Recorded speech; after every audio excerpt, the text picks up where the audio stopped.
Welcome to a new episode of Mind Shift Change. Thank you all for being here today. Today, we are going to be discussing China's role and feelings about this war. They've been a little bit quiet, but today, Victor Gallo is going to explain exactly China's role and how they feel about this whole war. Bring this war completely to an end and to make sure that countries like the United States and Israel will never dare to impose another war of any kind on Iran. So China's goal is very clear. China wants to do the right thing, to call on all countries in the world to acknowledge that this war against Iran is a war of aggression. And the United States and Israel have no right to impose this war on Iran, and this war need to be stopped immediately. So basically, what he's saying here is China is feeling like this is a war of aggression, that it's not something that Iran started. This was started by the United States and Israel, and it basically needs to stop immediately. For the moment, there is probably no single iota of trust in Iran for the United States. And just to go back in time, if you guys remember, I think that was back in June when Iran was in negotiations and talks with the United States. They were attacked between negotiations. So negotiations, dates were already set, and they were attacked. So, and they had this 12-day war where the United States went and obliterated their nuclear capabilities. This is what we were told as the American public. This was obliterated. We spent all this money on these warplanes to go and drop all these bombs, and now the threat is gone. This is what we were told. So fast forward to January, February, they're back in talks. They're still negotiating. February, same thing. I think they had the negotiations on a Thursday or a Friday. By Saturday morning, they were bombed. They were supposed to be meeting again that following Monday. Okay, so they were attacked again during active negotiations. So again, the question becomes, who can trust the American government? So how can Iran being convinced that it's still worthwhile to start negotiation with the United States? And he makes a really good point. Who can trust America? Americans don't even trust the American government, let alone a foreign country that has, in good faith, attempted to negotiate, actually come up with an agreement with the same country. A few years later, a new president comes into power, rips up the agreement, and then threatens to use military war against you if you don't stop your nuclear program, if you don't stop your nuclear program, if you don't get rid of all your missiles, if you don't stop supporting your neighbors. So a lot of people don't understand, like when we hear things on our side of the media, in the Western side of the media, we're made to believe that Iran is a terroristic state because they support terrorism. I think one thing that is not really talked about enough is, and I feel like this should be said every single time someone is called a terrorist, really take a look at who is the aggressor in these situations, who was the oppressor, who is the person trying to expand their power. It's not Iran. It's not Pakistan. These people just want to live. But because Iran supports, which is in their constitution, supports the Palestine state, yes, they're going to protect them against the aggressors, which are U.S. and Israel. So because they protect their neighbors against aggression, we in the West consider them terrorists. So I just wanted to make that point very clear, that the terrorists are usually the ones that are the aggressors. They're usually the ones that start shit, right? To use war against Iran will not achieve peace. It will destroy peace, and it will really cause huge repercussions on the United States itself, as well as huge disaster for mankind as a whole. I think the prolonging this war will result in three major crises. One is the energy crisis, which is happening as we speak. Secondly, it will lead to a major global economic crisis. Thirdly, it will result in one of the most important, largest scale, and possibly unprecedented financial crisis in human history. So now he's talking about the crisis that this war is bringing on, the economic crisis. I'm sure everybody's feeling a little bit of that pinch already because, first of all, we have to pay for this war. So prices are going to go up, or the value of the dollar is going to keep decreasing, which is going to cause us more economic issues in the West.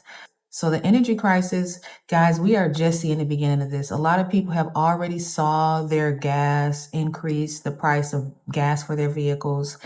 But now before I left the States, I had already seen the price of energy, light bills, gas, water. I had already seen that starting to increase. But now we're in a whole different ballgame. So a lot of people are already experiencing the economic effects, the energy effects, and the financial crisis. I think a lot of people in America have already been experiencing a financial crisis, honestly. But this war is really going to exacerbate that so much more. And I really hope that you guys are prepared for this. You know, I'm a real estate investor and I've raised my children. I have two small children now, but I have adult children. And before this war was going on, I saw the economic and the financial and the energy crisis that was to come in the States. And I would always tell my daughters, like, guys, the most important thing for you to do is to own and be in control of your housing, of your energy, and of your food. We started this whole thing, we attempted to go off grid, bought some land, built some containers. We probably needed to build an underground bunker as well, but we didn't get that far. But the whole point was knowing what is to come, how important it is to have control over your roof, over your necessities, your food, your energy.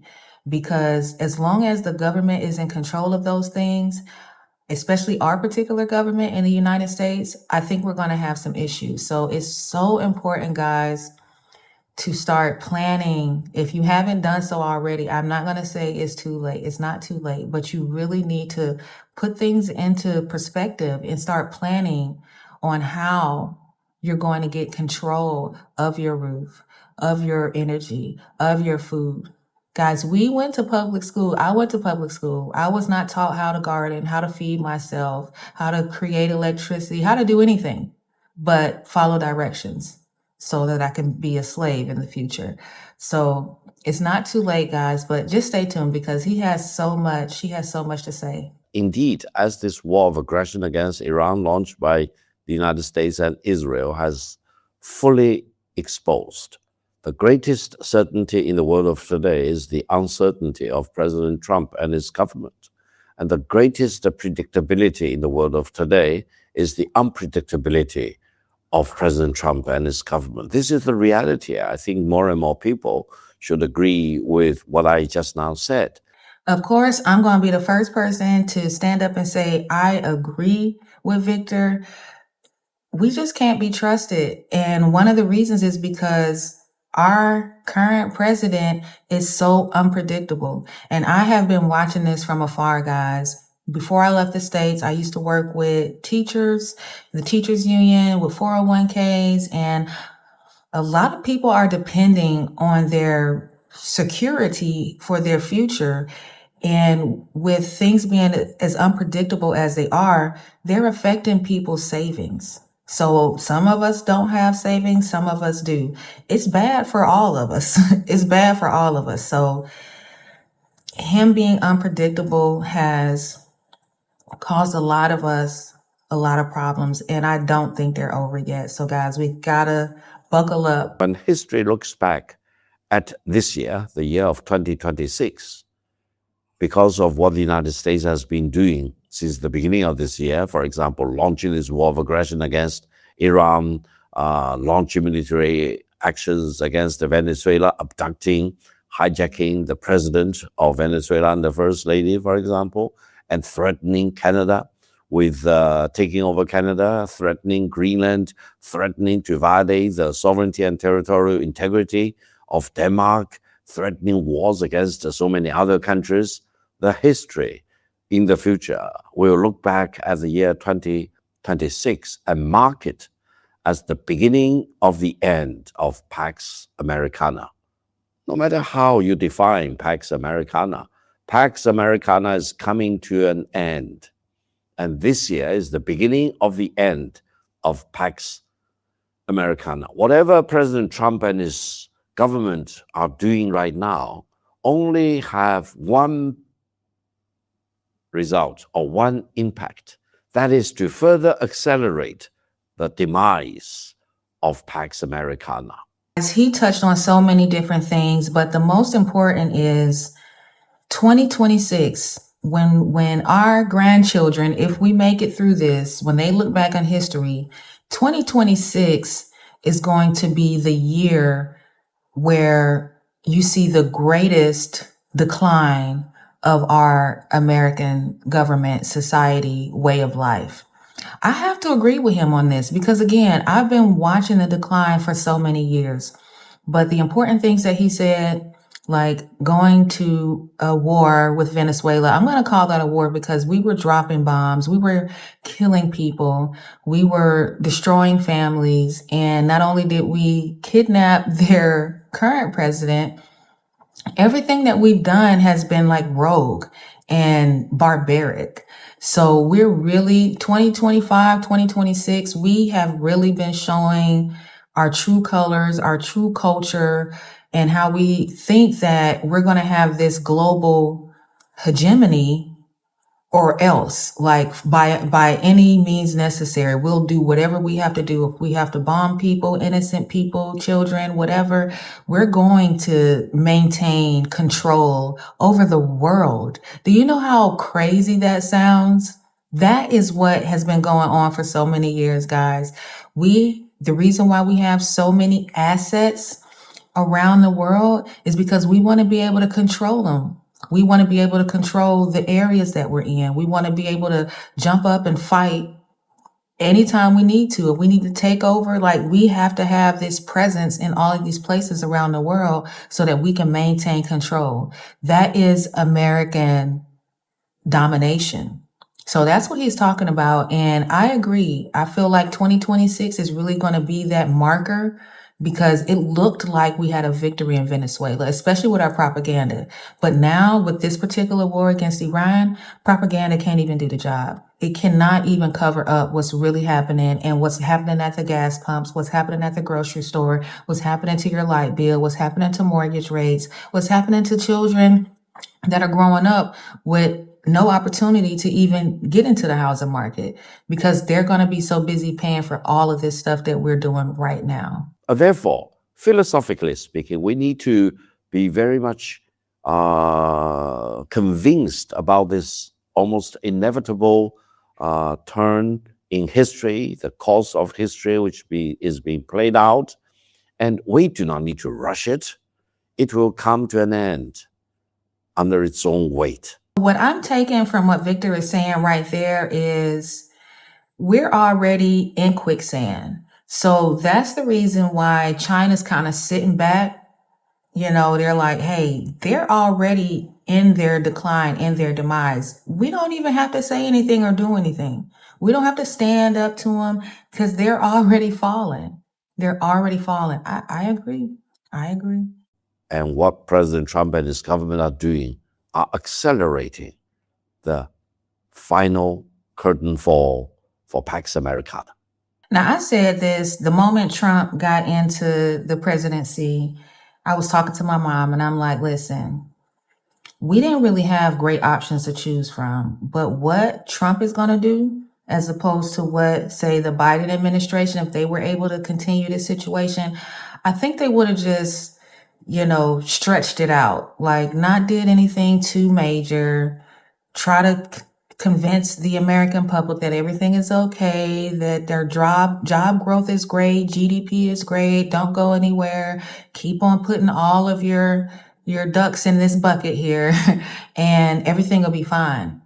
The difference is with Trump, he's like the person that rips the Band-Aid off. He's the one that's like, nope, you know what? I know what's under there. We're just going to rip it off, and I know it's going to hurt, but this is what's got to happen. So I have to, and this is very rare that I'm going to give Trump his props, but I have to give him his props because the things that have been underlying within our country, he's bringing them to the surface.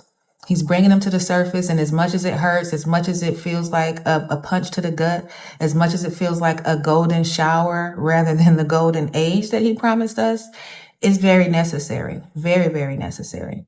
The Palestinian people have as much rights as the Jewish people, and for anyone to believe that the Jewish people have more rights than the Palestinian peoples, they are actually acting against mankind as a whole.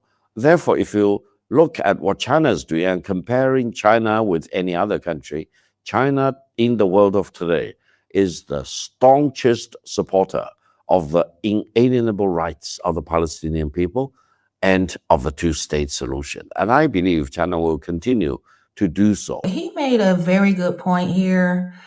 I want you guys to take a look at this map here because this is a display of what countries are actually in support of a Palestinian state.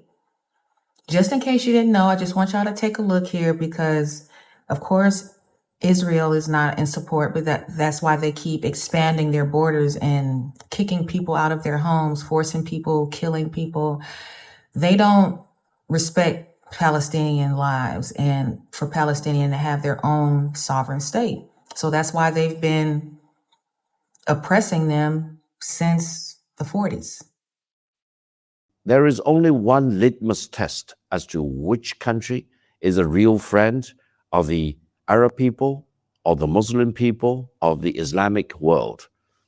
And that litmus test is if you support the legitimate rights of the Palestinian people. Now, if a country doesn't support the legitimate rights of the Palestinian people, it will never be a real friend of the Arab world or of the Muslim world or of the Islamic world.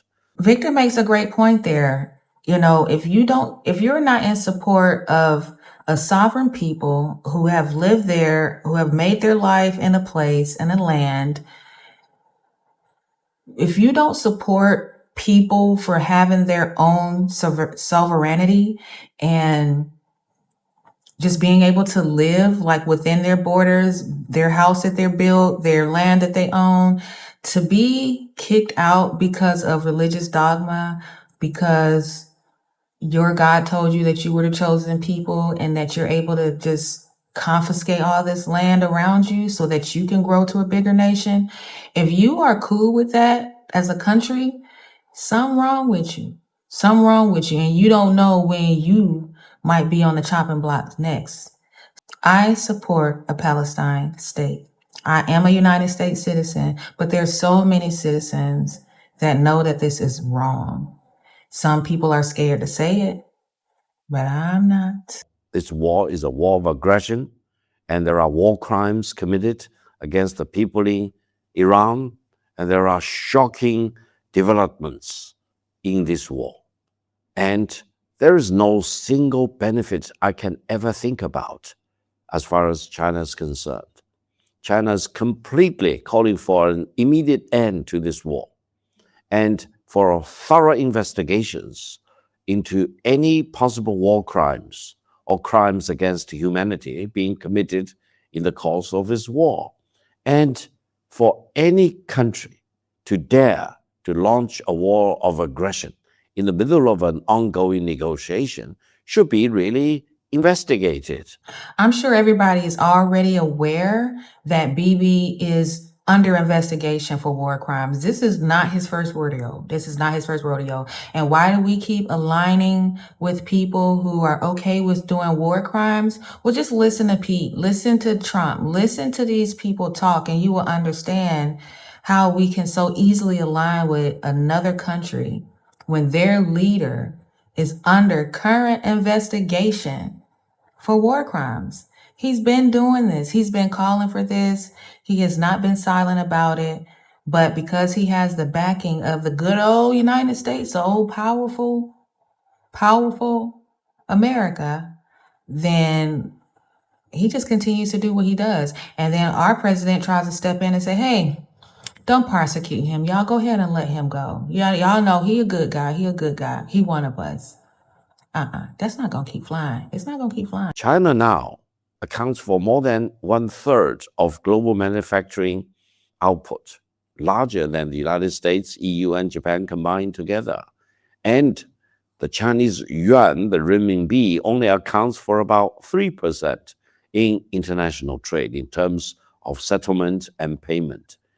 My view is that the use of renminbi need to be increased the minimum by tenfold, increasing from about 3% now to about 30% eventually.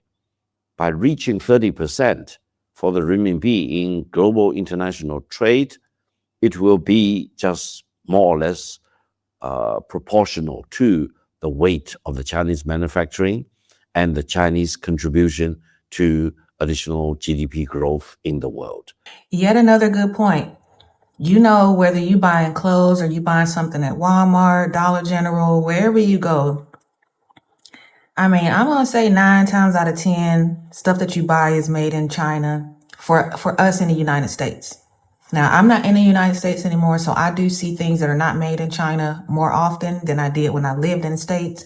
But basically what he's saying is we account for 30% of all of the manufacturing that's going on in the world. Yet the United States dollar is more circulated and settled than our currency. So he's like, look, if we're at 3% now, we need to be at least 30% so that it's balanced. Like, y'all remember when Trump came talking about all these tariffs and they're taking advantage of us? No, we have been taking advantage of them. We have been trading our useless, failing dollars for manufactured products that we can use. But we're just giving dollars. They're putting their sweat, blood, tears into making these things. Now, I'm not saying all the Chinese manufacturing is good manufacturing. However, that's what we consume. So we consume so much of what China manufactures. He's saying it just makes sense for our currency, sales and transactions to be settled in our currency because we're the ones that's creating these things. So why wouldn't it make sense where it's proportion, where it's more of a balance instead of, oh, well, you have to settle your transactions in the United States dollar. And y'all, the petrodollar is going away. We're going to talk about that on another thing. But the petrodollar, that was the last thing pretty much standing us up, giving us value. And now that we're tearing up all the oil, and for me, I hope that we leave. This is us being kicked out. This is our eviction notice. We don't have any business over there. Everything that we do over there is to their detriment and ours. Us as United States citizens, just regular working people. Now, if you are in the arms business and you get paid off war, it's good for you. But how many of us get paid off war? We're sending our family out there to fight in these wars. And the only people that's winning are the people at the top. Why? Because they're getting paid. And then they don't value life. So they're ruining, destroying people's lives all over the world. And what my fear is we get kicked out of the Gulf area and we move down to South America. And I'm in South America. I don't want y'all down here. But I just read that they made an agreement with Paraguay that they can have an army base in Paraguay. Now, I got to look into that a little bit more. So y'all let me know in the comments, if y'all know anything about that. But that's my new spot. I love Paraguay. I don't want America there. I don't want their troops there. I don't. And I don't think that we need to be there either. First of all, I don't want to keep paying for our troops to be all around the world. They should be at home And if somebody threatens us, then they fight. But we shouldn't be going all over the world picking fights with countries. And not only picking fights, but killing, murdering people, whether they're leaders, whether they're civilians, a school of children. We're literally killing people all over the world. And you and me, regular old United States citizens working hard, just trying to keep our, head above water, we're paying for this. And our children will be paying for this. And their children will be paying for this. They just asked for $200 billion. Or was it 20 billion? I think it was 200 billion. So we're going to be paying for this for a long, long time, even as it stands right now. I want to see the war ending immediately, tonight, hopefully. And I want the United States and Israel to go back and search their soul. And they should never be allowed to launch another war of aggression against any other country, including against Iran. So I'm going to have to give Victor pushback. And it's the first time that I had to do this. But notice he said Israel and Trump need to search their soul. No, they ain't got one. It doesn't exist. It's gone. It left long time ago. Their soul has left the building. Okay? There's no way that you can indiscriminately flatten, kill, destroy boats, homes, schools, churches, hospitals. Where? So where? So what? So who? There is no soul. There is no empathy. There is no love. There is no respect. It left. It's gone. So as much as I feel you, I got to push back on that because that ain't going to happen. That's just not going to happen. I don't know. Maybe there's a small, teeny, weensy chance. Just a little one. But as far as I'm concerned, from what I've been watching and the way that they talk about killing people and breaking things and smashing things and murdering people and destroying people, who does that? People with no soul, people with no empathy, people who don't respect life. So as much as I want to believe that some soul searching might take place before it's too late, before they ruin the world more than they already have, I don't think that is possible. I don't think they can search their soul. Are they going to be searching for their soul? Maybe they can search for it. Like, where did you go? Marco Polo. Israel should never pretend that they have the truth. They have developed nuclear weapons. There are reports that on quite a few occasions they threaten to use nuclear war against other countries. They have no right to demand any other country, not only in the Middle East, but anywhere in the world, not to develop nuclear weapons because they violated the rules first. And they now possess nuclear weapons. They threaten to use nuclear weapons.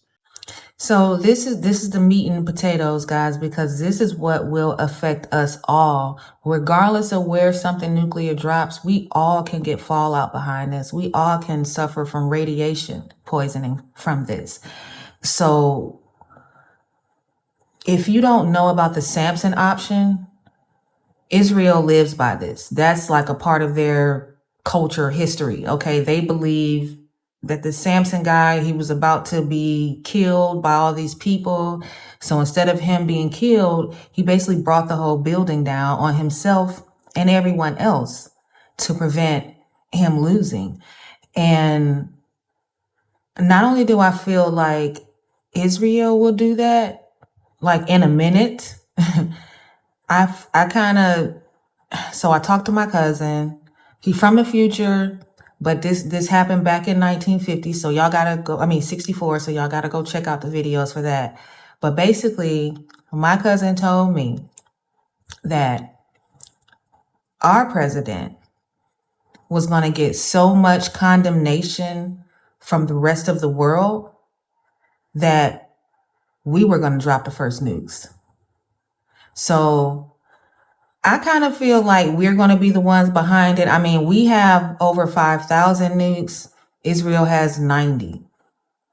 We got a lot more to just give away. Or maybe, you know, it could be Israel dropping a bomb, but we supplied them with it, right? And so therefore it's still us. We supported it.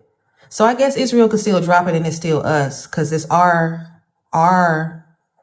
president who is extremely compromised. And we're going to get into Epstein later. But I think that all these times that BB keep coming over here, not only was he telling Trump, oh, well, those 2 assassination attempts that you had, that was Iran. That was them. So we got to get them because they tried to kill you, bro. They tried to kill you. So now, you know, we got to go get their ass. That's what I feel. That's one thing I'm thinking BB saying to him. But also, and he probably only had to do this one time out of the 8 times that he didn't came already since Trump been president. Just show him a little picture, show him a little video of Trump being compromised. Because Epstein's places was all, you know, videoed and mic'd up. So BB got that information. And I think in order for some things not to come out, all he got to do is flip open that phone and say, you said what, Mr. President? You want to go against what I'm saying? You don't want to listen to me and what I'm telling you? Well, let me show you something. That's what I personally think. I don't have proof of it, but it sure does line up. And like Victor was saying, and also one of my biggest arguments, who are we to demand from a whole nother country that they are not allowed to get nuclear weapons? When one of the countries, the main country that's right there, that's your neighbor, pretty much, you didn't even abide by the rules and the laws of obtaining nuclear weapons. You still won't even admit to it all the way. So Israel doesn't have the companies that are coming in to maintain a watch and make sure that this is what they have. They say what they say they have what they say they have. They are not a part of the non-proliferation system. So what gives you the right to tell somebody else what they can and cannot have? Oh, because you're bigger and better. Okay. Oh, okay. I got you. First of all, I want to tell the Israeli government and the Israeli leaders that the moment Israel uses a nuclear warhead against any other country, including against Iran, it will be the demise of Israel as a country, as a state. Why? Because by dropping a nuclear warhead against another country, Israel will become the public enemy number 1 of mankind, because mankind will never support Israel to use nuclear warhead against another country, killing hundreds of thousands, if not more, people, and they will really ignite huge condemnation among other countries against the government or the regime in Israel and causing the demise of Israel as a regime, as a country. Therefore, think twice and always use the Chinese wisdom that if you dare to use a nuclear weapon against any other country, you may cause the demise of your own country. That's number 1. Number 2 is that if Israel dares to use a nuclear warhead against other country, it will ironically accelerate the whole process of other countries in that part of the world try to build a nuclear bomb. And eventually there will be a huge explosive growth of nuclear weapons in that part of the world. And eventually it probably will cause the destruction of the whole region as, for example, a livable environment for hundreds of millions of people. I think it is right now the high time to expunge the evil as represented by Jeffrey Epstein and whoever who is with him. Now, this is a very important point. I do not want to go into further details. I think the evil as represented by Jeffrey Epstein, need to be fully expunged in the world, including in the relations between Israel and the United States. Does China have these files?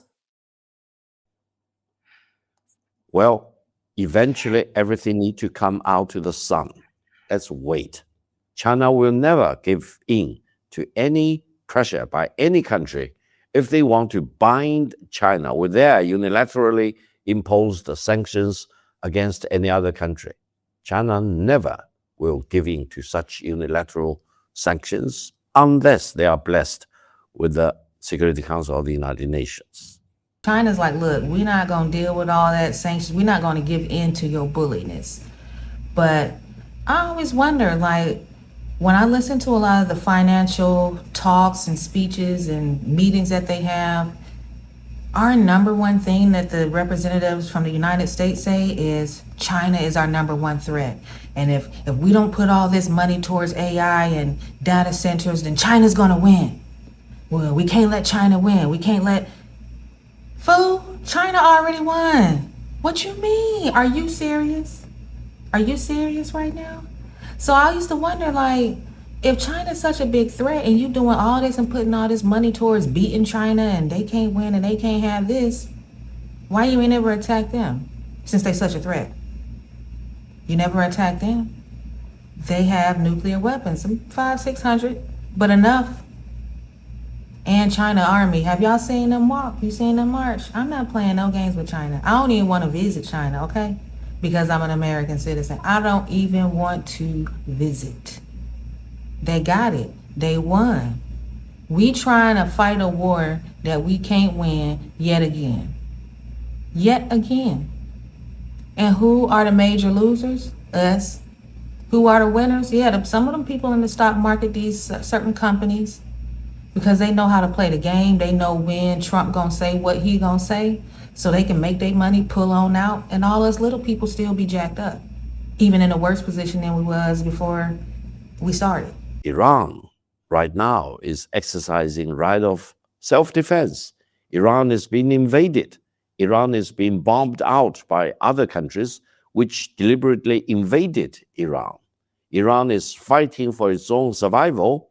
Therefore, if anyone in Iran wants to use services as provided in the public by Beidou, no one should be surprised. It is not going to be construed as a Chinese military support for Iran in its war against Israel or against the United States. I would say anyone who demands that China should discontinue the Beidou service to any other particular country in the world doesn't know how to respect China. China will never give them any attention if they don't have any justification to demand that China need to discontinue China's service to any other country. The Beidou service is global. Anyone, any country in the world can use that. Iran, they have every right to protect themselves against a war of aggression. Now, some of y'all might be like, oh, well, they've been saying death to America for 47 years. That's why we got to kill them. They've been threatening us. No, they've been saying death to America and Israel because we're over there killing their neighbors. That's why they said that. But if our government knew anything about Iran, about Islam, about the fatwa that was issued by the leader that they just murdered, that they were not even working towards a nuclear weapon. It was against the religion at that time for the religious leader that they murdered. He established that, no, we're not going to use nuclear weapons. We're not going to have them. We're not going to drop them. We're not going to make them. It was a fatwa. It was a religious fatwa. So for us to be like, oh, well, no, they've been threatening us. And what did Trump say? If we didn't get out there on that day, then they would have took over the whole Middle East. What? Who's believing this? Who is really believing this? Come on, guys. Come on. We got to put our thinking caps back on. And that's only a piece of it. Again, if you had people in place that were advising him, and maybe if we went to Congress and actually did this the right way, people would put together that, hey, this is not going to be a good situation. I think we should maybe not do this. Not only do they have a religious fatwa not to obtain a nuclear weapon, the people that you have put in place have already said that they're not a threat to us, no nuclear threat to us. But Muslims are not going to surrender to a man. They surrender to Allah. They will lie their lives down for Allah. So they not worried about your threats. They not worried about no bombs. They know as long as they do the right thing, they're not worried about you. So I think if we would have known this going in, then we would be able to predict their readiness and their commitment. Now, I'm not saying that their government is perfect. It don't have to be. Ours isn't either. But can somebody come over here and start dropping bombs and killing people and their whole entire families and flattening blocks? Will we have a problem with that? Will we have a problem if Iran put their military in Mexico on our border? Will we have a problem with that? Okay. So that's the point. We have been terrorizing them and their neighbors for many, many, many, many moons. So my hope and prayer is that we don't return. We pack up and leave and never come back. And I just hope they don't turn their sights on South America, which I know they already have. I know they had troops on the ground in Argentina not too long ago, right when they started doing the Venezuela thing. And I don't know how cool they are with Chile. I just don't know, but they need to get out of there. They need to get out of there. I just hope they don't come down here, but I'm feeling it in my bones, Spurs, okay? As Trump would say, that we're next. South America is next. It's the next target for their aggression. Because it was like the first. It maybe wasn't the first, but they don't care. They just aggressive. And who are the terrorists? I mean, just put aside the propaganda. Who is the aggressor? Who is the one that loudly and proudly says, we're going to kill them, we're going to kill them, we're going to kill them? If you notice, Iran will give warning. He'll give people time to evacuate. They're like, look, okay, y'all did what y'all did. There was employees there. You didn't care about life. You just wanted to mess up our energy sector. So I'm going to let y'all know that I'm targeting this, this oil refinery. This is where I'm targeting. So y'all get ready, because over the next couple of days, I'm going to destroy them. How is that terrorism? How? Who is the real terrorist in this situation? Who is the one that's so happy about killing people and breaking things and expanding their power? Just ask yourself that. What I said is plain vanilla. If anyone has some understanding of war and military operations and geopolitical evolution, for example, they should be prepared for things getting worse because of the US participation in this war against Iran. The United States already started this war against Iran, and the situation is already getting worse and worse, and more stakes are being threatened, for example, and the stake is getting worse and worse. So don't be surprised if more countries will be involved. For example, President Zelensky of Ukraine wanted to be involved one way or another, and as a result, Iran threatens to treat any part of Ukraine as a legitimate target for it to attack inside Ukraine. So you see the spilling over effect. Therefore, I think it is the responsibility for all the countries in the world to stop the war right away before it gets out of control, before more and more countries, especially more and more larger and military powers, getting involved in this war. This war, according to my best judgment as of today, already has all the ingredients which may lead it to flare up into a world war. Now, I'm going to give a teeny tiny bit of pushback there, because Victor is basically saying, like, hey, we need to stop this because Ukraine is talking about joining in, and if this expands and other people get involved, this could be a very messy situation. Very true. No doubt in that. The thing is, the people who have the motivation wants this to be a messy situation. They want to bring about the end of the world. That's what their goal is. They are so caught up in their delusional religion that this is the way it needs to be. I just need to start it. I don't care if actually my place burned down too, because I need to build this third temple. And nobody is better than us anyway, so I don't care. Y'all go kill each other. That is the point. And now we have generals or colonels and our leaders in our army and our armed forces telling our soldiers that you're fighting God's war and this will bring on Armageddon, and don't worry, like, this is noble. You're going to be dying, for the cause. So they don't say that part as much in the news, but there is religious dogma all through here.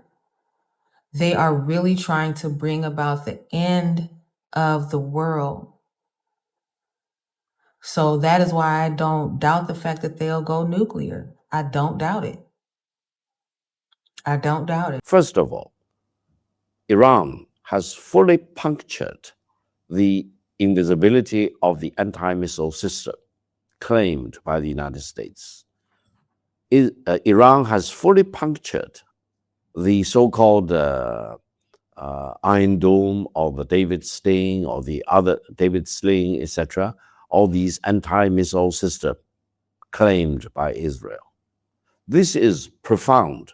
This is of global implications. Y'all remember when y'all president was like, he designed some new warships and they're going to be like our old warships and they were so great and big and huge? See, something is wrong with the man. We are in an age of drone technology, hypersonic ballistic missiles, okay? They fight in a different war, and the economic war that they're bringing on in the Strait of Hormuz. So he's delusional. He's delusional, guys. We have two delusional maniacs making decisions, hurting people, destroying things, and we are going to be paying for it. Regardless of what happens tonight, we're still going to be paying for all of this stuff that's already going on. The United States and Israel completely underestimated the real might and the resourcefulness of Iran. Secondly, they have proven to be incapable of defending themselves if Iran continues to engage in this asymmetrical warfare against the United States and against Israel. It means someone must be really making a huge mistake in going into a war against Iran. Now, I do not mean which one is right or which one is wrong, but the simple truth is very simple, that is, the United States has fully exposed its incapability of defending itself because its anti-missile system has suffered a mortal and fatal collapse. And the Israeli system, likewise, has suffered a mortal and fatal collapse. This is for everyone in the world to see, and this has global implications. And the country which is causing this collapse is not, for example, one of the largest and most important military powers in the world. It is Iran, which has been sanctioned and isolated by the United States in particular, and by the West, for example, for all these decades. And Iran can still muster and mobilize enough resources and capabilities to inflict such mortal wounds on the United States and on Israel. And that's what's happening now. Now, ordinary people, most ordinary people, because you do have some extreme people that are United States citizens. A couple of them are in our government right now, but you have regular, ordinary people that don't work for our government that are extremists. But most of us, we don't want war. We don't approve war. We don't vote for war. But we all pay for it. We all pay for it. So my mother was in war, Desert Storm, Desert Shield. You know, people sign up for the Army and the Navy. My brother was in the Navy. They sign up. First of all, it's probably, you know, one of the better jobs to get, opportunities. They'll pay for your housing. You know, it's an opportunity. It's an opportunity to provide for your family, right? And to better yourself. That's why people get jobs. They don't get jobs to die for other people's causes, right? That's not really why most people sign up for things. However, that's what's happening. And while our people are dying in a line of fire off over these senseless wars, you and I are going to be paying for it financially, economically. We're stuck holding the bill. So what he's saying has already come to fruition. We've been paying this with our taxes. We've been dying, guys. We've been declining.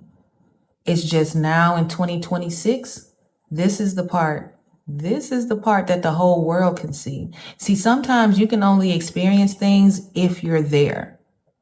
When I living there for so long, I know how hard it is. I saw the grocery bill going up. I saw the light bill going up. I watched the gas go up. I Ubered. I lived in the United States. So I understood and I watched the decline and I understood how hard it was to survive. When you're on the outside looking in, it looks like, oh man, that's the place to go. Like, that's the place to be. There's so much opportunity. I can get a job. I can make money. You just see things differently when you're not there experiencing things for yourself. But now in 2026, when they say the emperor has no clothes and Trump is exposing our weaknesses, now the world can see. We're not going to be able to hide it with propaganda and somebody getting on stage saying, hey, everything is great. There's no problems. We have job creation. That's no longer going to work. Now the world will see how fucked we are. The world can see it, not just by our representative and how delusional he is, but everybody's going to watch our stock market crash, our dollar no longer be the petrodollar, because it's not even going to make it through there if they're not paying in the Chinese currency. So there goes the petrodollar. The world is watching this. The world knows what happens to our currency. And do we have it coming? Yes. Do we deserve it? Our country does, but not the individuals. We've benefited from these cheap Chinese manufactured goods by giving them our useless dollars. Things are about to drastically change in 2026, guys. And you need to be prepared. If you haven't invested before, you need to talk to me because it needs to happen ASAP. You have to get control over your necessities. Because, again, we're being totally exposed. We're naked out here now. Everybody can see what we've been living for the past 15, 20, 25 years, watching our culture decline, our dollar decline, our education system decline, our quality of life decline. I know I'm not the only one that's seeing this. I know I'm not. But now the rest of the world's going to see it. So back to Victor. It's shocking for everyone in the world. It's shocking to Japan and ROK because they thought that the United States is invisible. They are impenetrable and they have all the foolproof systems in the world. And they depend on the United States to save their own neck. The reality is just the opposite. The United States has fully exposed its fallibility and the vulnerability and what will be the future if war breaks out between the United States and any other country in the world. It is time to call on Washington to restore their own sanity. Don't use war as an instrument. It's not going to make America great again. It probably will bleed the United States profusely if they continue to use war as their first choice. War, according to Chinese philosophy, allow me to mention, for thousands of years, we always believe war should always be the last resort. And any country, any political groups which thrive on shooting from their hips will eventually suffer the consequences. Containing the three major crises, the energy crisis, the economic crisis, and the financial crisis, which are brewing right now as we speak in the United States and in the world, from exploding into one of the most lethal and destructive crises in human history, I would call on President Trump to stop the war right away and to find a dignified way to stop the war and to make peace with Iran. Never dare to invade and launch a war of aggression against a country with more than 5,000, if not 6,000 years of history and civilization, a proud Muslim country, a proud Shiite Muslim country in the world. As much as I want to agree with Victor here about Trump bringing this to an end and making peace with Iran, peace with Iran was available before February 28th. At this point, Iran has demands. Iran is like, get your ass up out of here. Leave us be. Leave us alone. All of your bases over here in the Gulf, out. Out. Don't come back. I already bombed them. Don't come back. Ain't no rebuilding. Get your troops out of here. Out. Right? That's one demand. Two demands.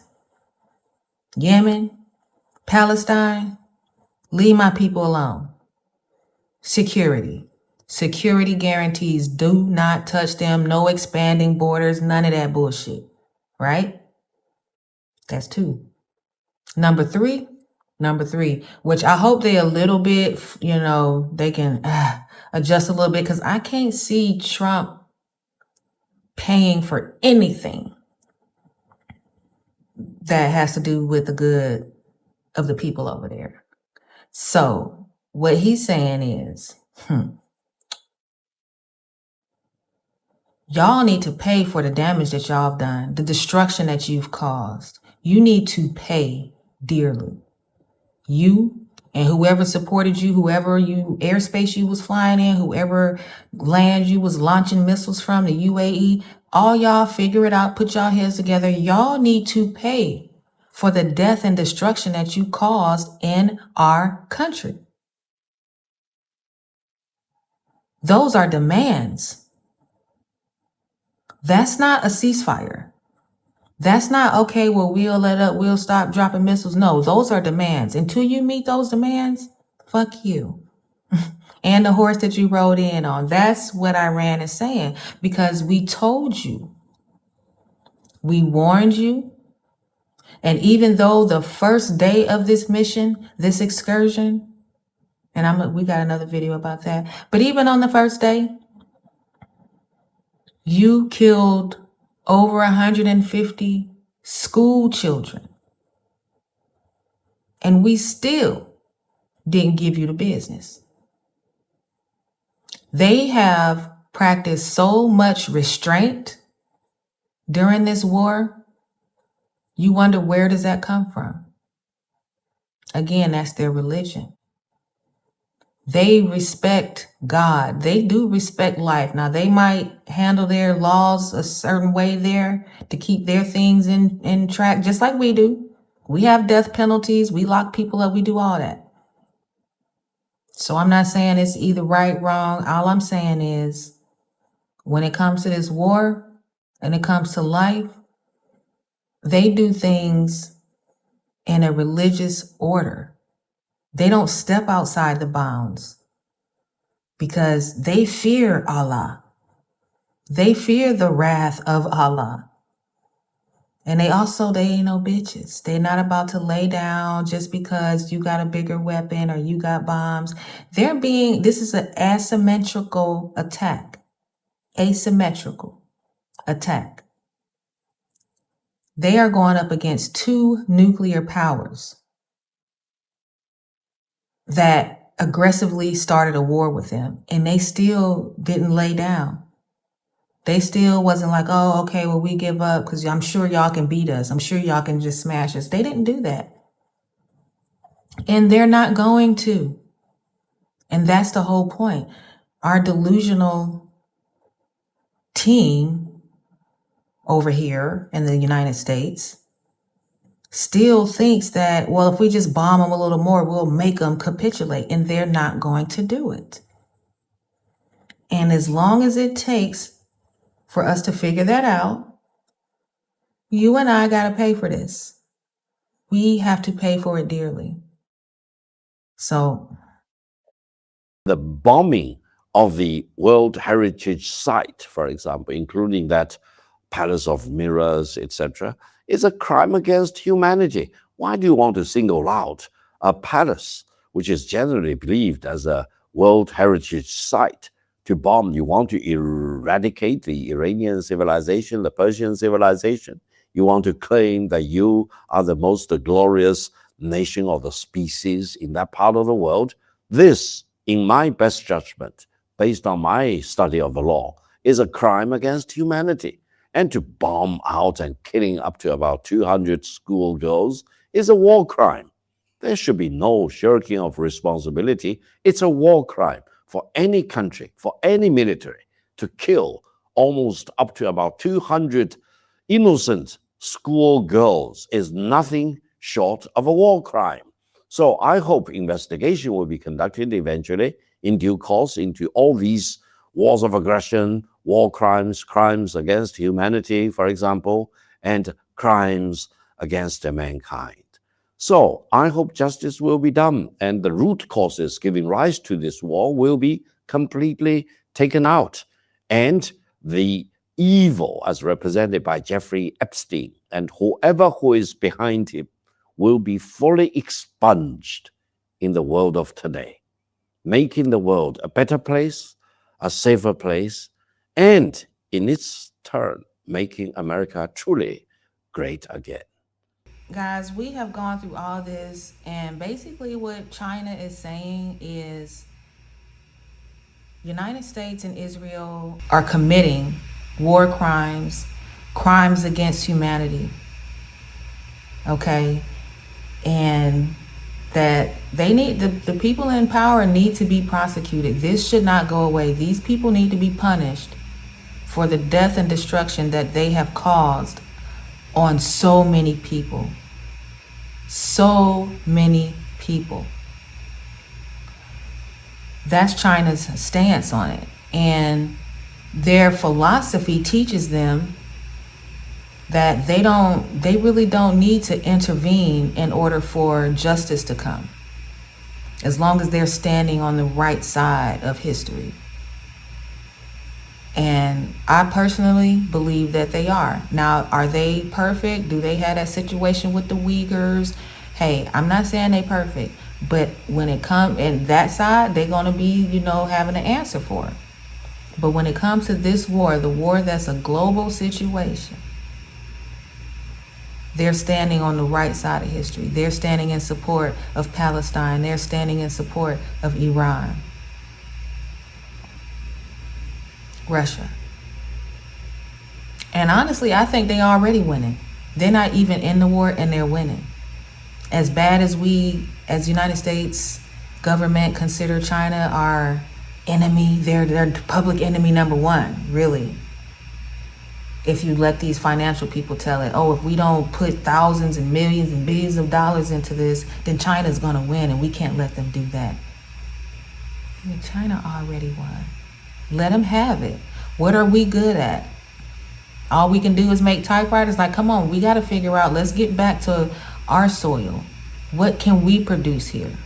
Stop trying to beat everybody else. Stop trying to be in charge. That's like, okay, I used to be a Muslim. And you wonder, like, how do a man have 2 wives and he can't even fully please and satisfy one? How does that happen? Where do they do that at? Right? That's what's going on with America. We want to take on these other wives and get what we can get out of them, whatever we can benefit from them. But the one wife we have, the first one, the America first, the first wife, is in shambles. In shambles. Mental health issues, financial issues, economic, educational, health, in shambles. And now you want to take on another wife? No, I cannot give you my blessing. I'm not going to do it. It's supposed to be America first. So America needs to be taken care of before we try to set up shop in all these other places around the world so that we can have control and reap some benefits that we're really not entitled to. I hate to say it like that, but we're not entitled to everybody else's shit just because we have an army. Might doesn't make right. So let me know how you feel. You can agree, disagree. I'm going to read the comments. I'm just saying, Victor was on point today. I'm glad that he sat down and said everything that he said, and he just put it down for the history books. Hey, we on the right side. We are on the right side. So I appreciate that, guys. Like, subscribe, share. I really appreciate you. I love you guys, and take care. Make sure you inbox me if you got questions about investing, insurance, anything like that. We can talk about it. But we have to get prepared as a species, right? Because it's some really serious things going on, and we have never been this close to this nuclear clock than we are today. So let's talk about it. Mind, shift, change. Let's do it together. Love you guys. Ciao. So I hope President Trump will not do the wrong thing, which will not make America great. I hope President Trump will do the right thing and keep a great distance from Prime Minister Netanyahu of Israel, and be aware that everyone in that circle need to expunge themselves of the evil of Jeffrey Epstein.